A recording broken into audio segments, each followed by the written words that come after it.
Okay, so today we're diving into something that I think is pretty interesting, and I think you will too. Yeah. It's this whole thing with the Pi network. Oh, yeah, I've heard of that. You probably heard the buzz a little bit, right? Like everyone's talking about this cryptocurrency. It's got like a huge following, right? Like a huge community. Yeah, it's got this massive dedicated community, but there's this weird thing. What's that? You don't see it on like the big exchanges. Yeah, that's so strange. Like Binance, Coinbase, all the big ones. Yeah, exactly. Those are the big players, right? Mm-hmm. And Pi is just like glaringly absent. Yeah. So we found this really fascinating article from Being Crypto. Okay, cool.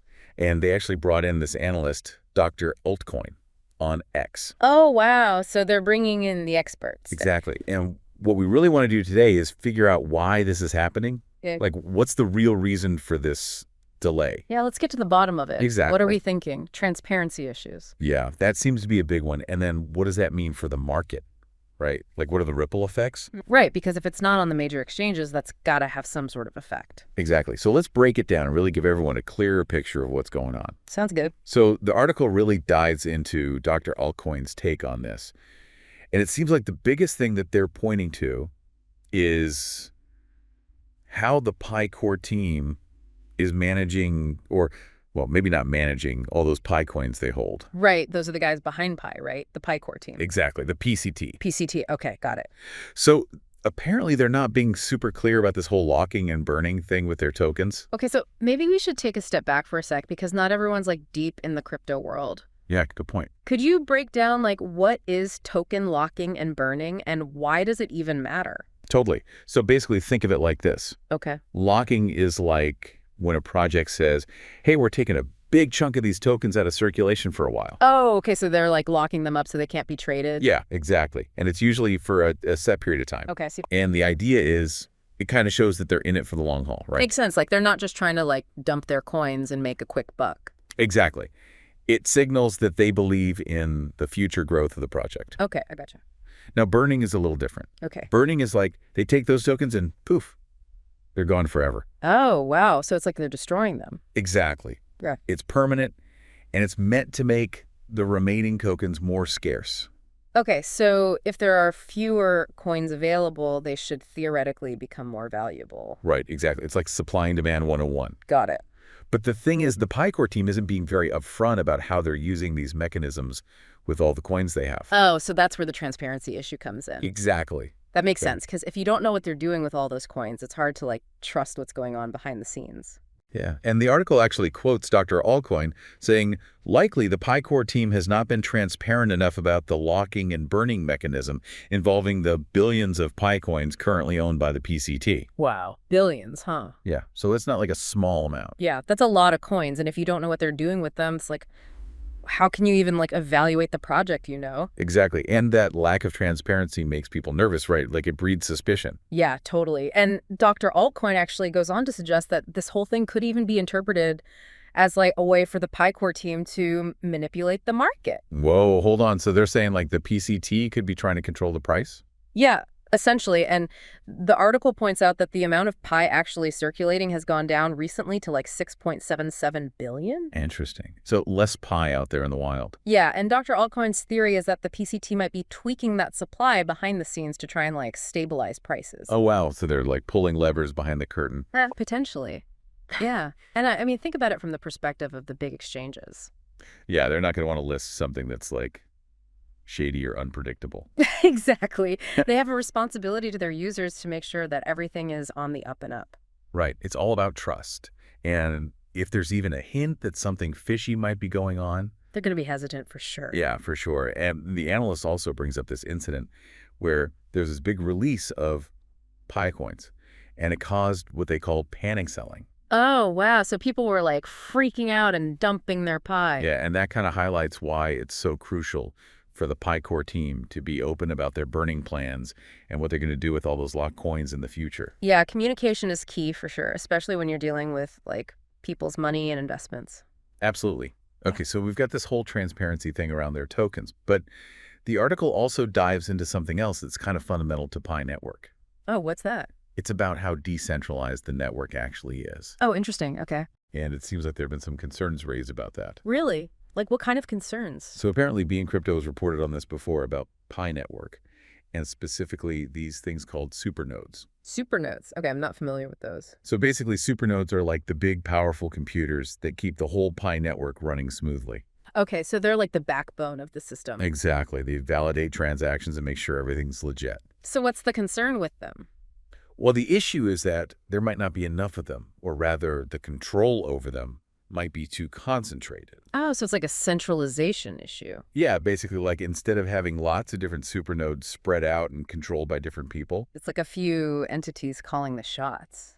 Yeah, and that's not really the ideal in the crypto world, right? No, not at all. Like the whole point of crypto is to be decentralized. Exactly. And this isn't just about like technical control either. It's about governance, like who gets to make decisions about the future of the network. Right, because if it's just a small group of people controlling the supernodes, it's like they have all the power. Exactly. And that lack of like distributed governance makes exchanges nervous. Yeah, I can see why, because it raises questions about like fairness and transparency and all that. Exactly. So we've got these concerns about transparency with their tokens and potential centralization issues with the supernodes. But here's the really interesting part. Okay, what's that? The community absolutely loves Pi Network. Really? Like how big are we talking? Huge. They have over 4 million followers on social media. Wow, 4 million. That's massive. Yeah, and get this. Binance did a survey, and 86% of the participants said they want a Pi listed. Wow, 86%. That's like a landslide. Yeah, so you've got this incredibly passionate community that's super eager to see Pi on these major platforms. So why hasn't Binance listed it then? Especially since they say they care about what the community thinks. That's the million-dollar question, right? And it's definitely causing some frustration among Pi supporters because Binance has been very vocal about their commitment to involving the community in these decisions. It's like they had a poll and everything and still nothing. Yeah, Yeah. and it just goes to show that while community support is important, it's not the only thing that matters to these exchanges. Right. They have to consider all these other factors like transparency, decentralization, and all the things we've been talking about. Exactly. Okay, so on top of all this, there's another wrinkle we got to talk about. Oh, what's that? Token unlocks. Yeah, those can be a big deal. So the article mentions that over 91.9 million Pi tokens are going to be unlocked in April. Okay, and I'm guessing that's on top of the 188 million that were unlocked in March. You got it. So that's a lot of Pi suddenly entering the market. Yeah, and historically, those big unlocks can really mess with the price. Totally. They can drive the price down just because there's suddenly so much more supply available. Right. It's like supply and demand all over again. Exactly. And the article actually cites some research from Keyrock that says something like 90% of token unlocks end up pushing prices down. Wow, 90%. That's pretty significant. Yeah, and when you consider that these 91 million tokens are worth around $83 million based on the current CoinGecko price, that's a lot of potential volatility. Yeah, for sure. So it makes sense why the exchanges would be extra cautious about listing something that could be so unpredictable. Exactly. And this brings us back full circle to Dr. Altcoin's theory. Oh, yeah. How so? Well, they speculate that listings might be more likely once things settle down a bit. Once the price is more stable. Yeah, and once the Pi Core team is more transparent about what they're doing with all their tokens. So it's like a two-pronged approach. Increase transparency and let the market stabilize a little. Exactly. And Dr. Altcoin even mentions that once most of the Pi held by the community is trading under $1, that could be a good sign for the exchanges. Interesting. So it's like a combination of price stability and the PCT showing that they're willing to be more open about their operations. Yeah, exactly. And maybe then they can finally get those listings on Binance and Coinbase. It'll be interesting to see how it all plays out. Totally. Okay, so let's do a quick recap of all the key points we've covered today, because it's a lot. Yeah, for sure. So basically, the biggest hurdle for Pi Network seems to be the lack of transparency from the Pi Core team. Right. Like, what are they doing with all those Pi coins they're holding? How are they using locking and burning? Exactly. And that's raising all these red flags about potential market manipulation. And then you've got the concerns about centralization with the supernodes, like who's really in control of the network. Right. And even though the community is massive and super enthusiastic, and even though there was that Binance survey where everyone said they wanted Pi listed. Yeah, 86%, remember? Yeah, exactly. Those concerns about transparency and decentralization are still holding Pi back. And to make things even more complicated, you've got these token unlocks coming up, which could make the price even more volatile. Yeah, it's definitely a complex situation with a lot of moving parts. But I think you summed it up well. It's like they have a ton of support from the community, but the exchanges need more than just popularity. Exactly. They need to see that the project is being run in a transparent and trustworthy way. And that the network itself is truly decentralized. 100%. So here's a final thought for you to ponder. Okay, hit me.